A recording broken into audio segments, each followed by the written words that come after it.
오늘은 봄봄 두 번째 시간입니다. 김유정 작가의 봄봄을 읽기 시작한 게 9개월 전인데 살다 보니 9개월이 그냥 훅 지나가고 중단되었습니다. 이걸 다시 시작합니다. 장인께 닭말이나 좀 보내지 않는다든가 애벌논 때 품을 좀 안 준다든가 하면 그해 가을에는 영락없이 땅이 뚝뚝 떨어진다. 그러면 미리부터 돈도 먹고 술도 먹이고 안달지신으로 돌아치던 놈이 그 땅을 슬쩍 돌아앉는다. 이 바람에 장인님 집 외양간에는 눈깔 커다란 황소 한 놈이 절로 엉금엉금 기어들고 동리 사람들은 그 욕을 다 먹어가면서 그래도 굽신굽신하는 게 아닌가. 그러나 내겐 장인님이 감히 큰소리할 계제가 못 된다. 뒷생각은 못하고 뺨 한 대를 딱 때려놓고는 장인님은 무색해서 덤덤히 쓴 침만 삼킨다. 난 그 속을 퍽 잘 안다. 조금 있으면 칼도 꺾어야 하고 뭐도 내야 하고 한창 바쁜 때인데 나 일 안 하고 우리 집으로 그냥 가면 고만이니까. 작년 이맘때도 트집을 좀 하니까 늦잠 잔다고 돌멩이를 집어던져서 자는 놈의 발목을 삐게 해놨다. 사나식이나 건숭 끙끙 앓았더니 종당에는 거반 울상이 되지 않았는가. 애 그만 일어나 일 좀 해라. 그래야 올가래 벼 잘 되면 너 장가 들지 않니.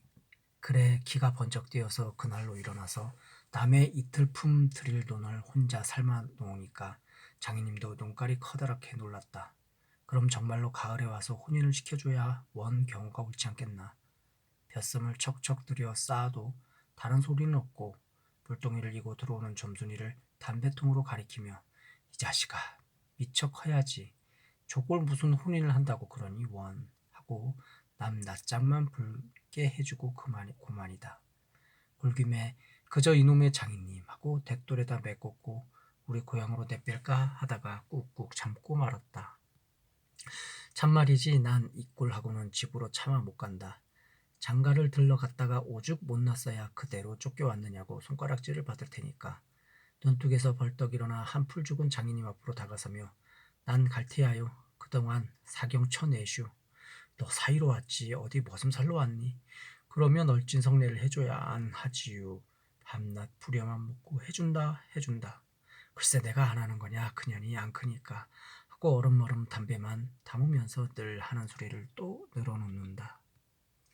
이렇게 따져나가면 언제든지 늘 나만 미치고 만다. 이번엔 안 된다 하고 대뜸 구장님한테로 판단 가자고 소매자락을 내끌었다. 아 이 자식아 왜 이래 어른을. 안 간다고 뻗디디고 이렇게 호령은 제 맘대로 하지만 장인님 제가 내 기운은 못 당한다. 막 부려먹고 딸은 안 주고 게다 땅땅 치는 건 다 뭐야. 그러나 내 사실 참 장인님이 미워서 그런 것은 아니다. 그 전날 왜 내가 쇠국에 맞은 봉우리 화전밭을 혼자 갈고 있지 않았느냐.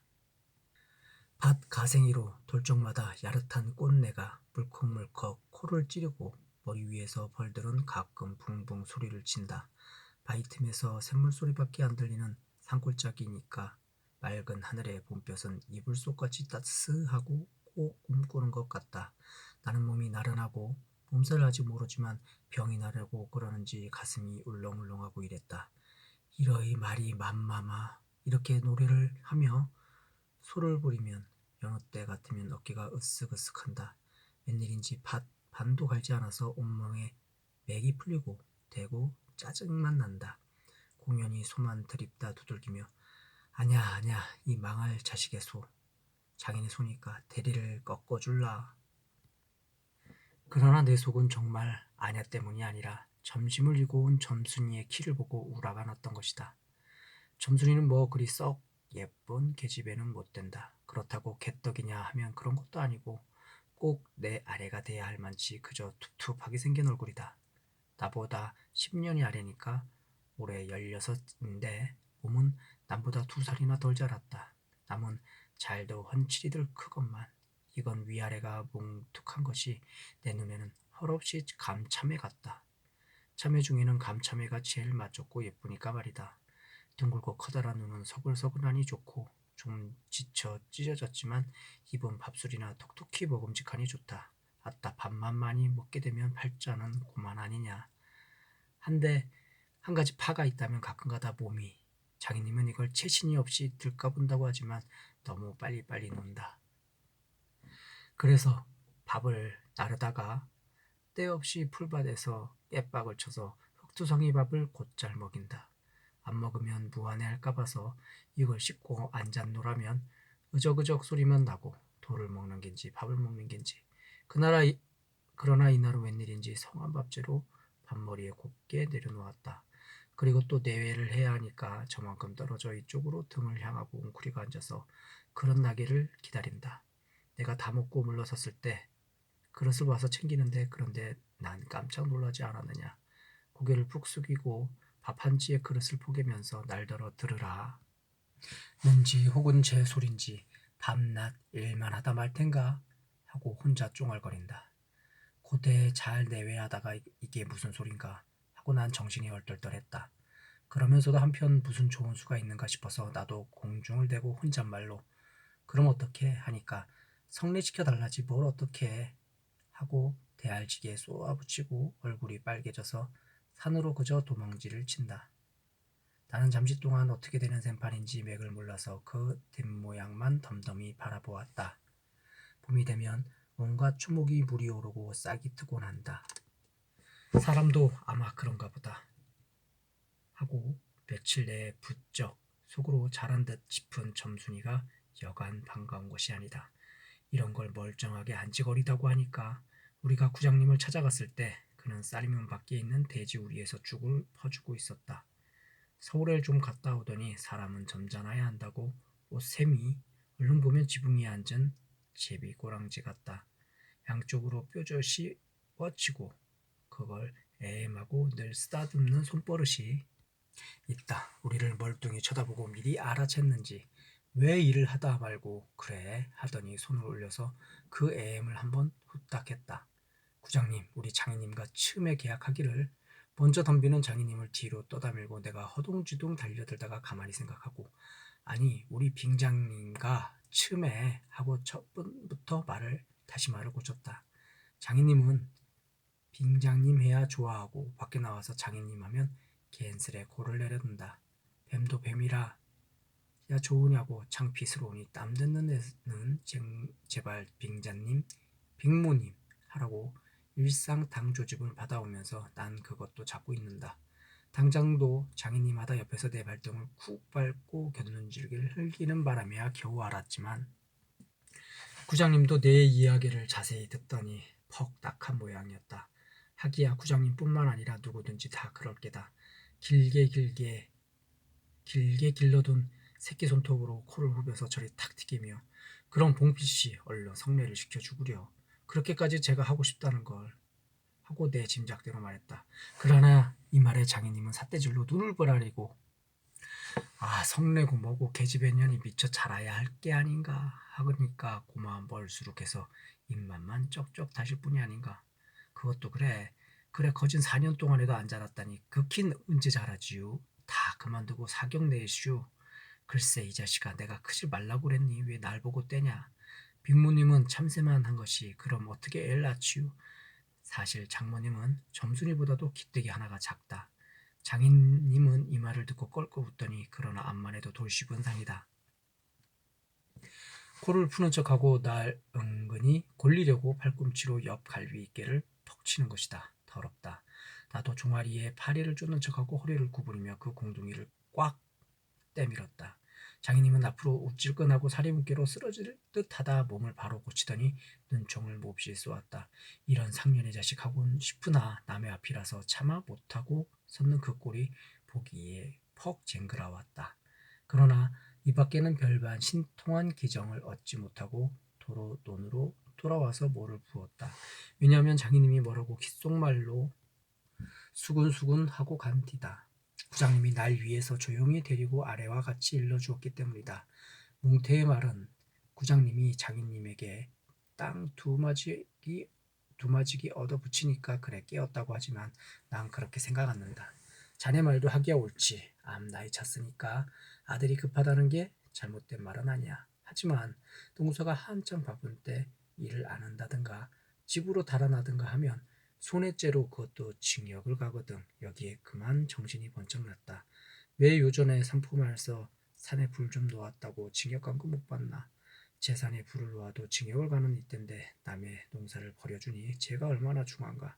그리고 자넨 정장을 사경받으러 정장 가겠다 했다. 간대지만 캔슬에 죄를 들쓰고 들어가는 걸세. 또 결혼도 그렇지. 법률에 성년이란 게 있는데 21가 돼야 비로소 결혼을 할 수 있는 걸세. 자넨 물론 아들이 늦을 걸 염려하지만 점순이로 말하면 이제 겨우 16이 아닌가. 그렇지만 아까 빙자님의 말씀이 올 가을에는 열의를 제치고라도 성례를 시켜주겠다 하니 좀 고마울 겐가. 빨리 가서 뭐 붙던 거나 마저 붙게. 군소리 말고 어서 가. 그래서 오늘 아침까지 끽소리 없이 왔다. 장인님과 내가 싸운 것은 지금 생각하면 뜻밖의 일이라 안 할 수 없다. 장인님으로 말하면 요즘 막 자긴들에게 행세를 좀 하고 싶다고 해서 돈 있으면 양반이지 별게 있느냐 하고 일부러 아랫배를 툭 내밀고 걸음도 뒤틀리게 걷고 하는 이 판이다. 이까지 나쯤 두들기다 남의 땅을 가지고 모처럼 닦아놓았던 가문을 망친다든지 할 어른이 아니다. 또 나로 논지면 아무쪼록 잘 빼서 점순이에게 얼른 장가를 들어야 하지 않느냐. 이렇게 말하자면 결국 어젯밤 몽태네 집에 마실 간 것이 썩 나빴다. 낮에 구장님 앞에서 장인님과 내가 싸운 것을 어떻게 알았는지 대고 빈정거리는 것이 아닌가. 그래 맞고도 그걸 그만둬. 그럼 어떡하니? 임마 봉피를 모판에다 거꾸로 박아놓지 뭘 어떻게 해.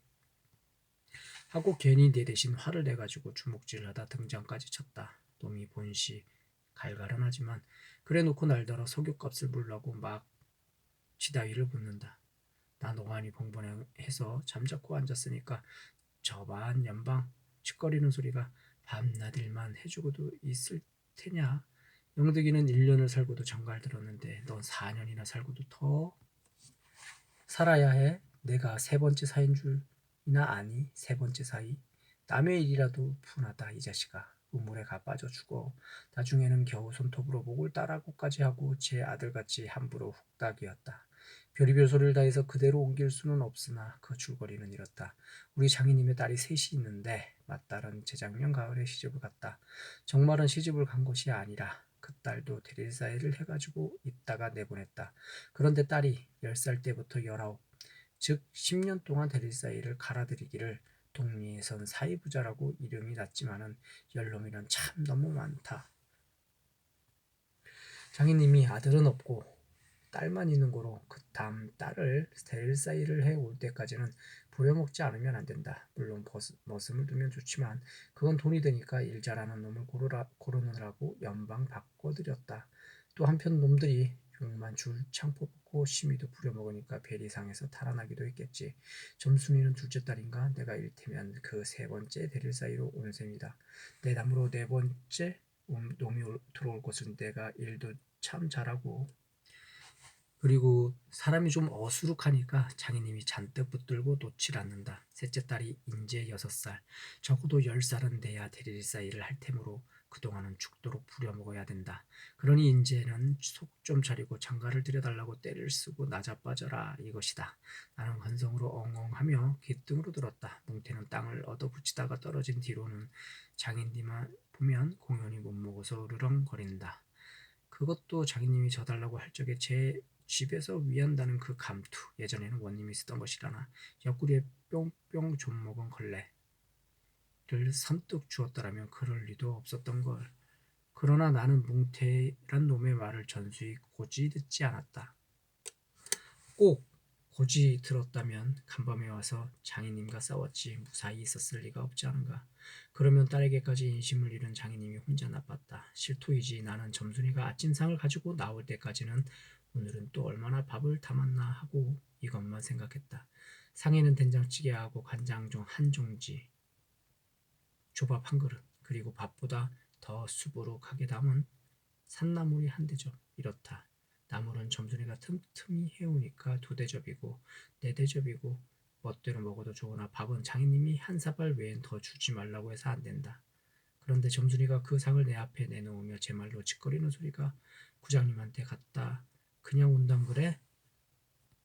하고 엊그제 사내에서와 같이 대우 쫑알거린다. 나는 내가 더 단단히 덤비지 않고 만 것이 좀 어리석었다.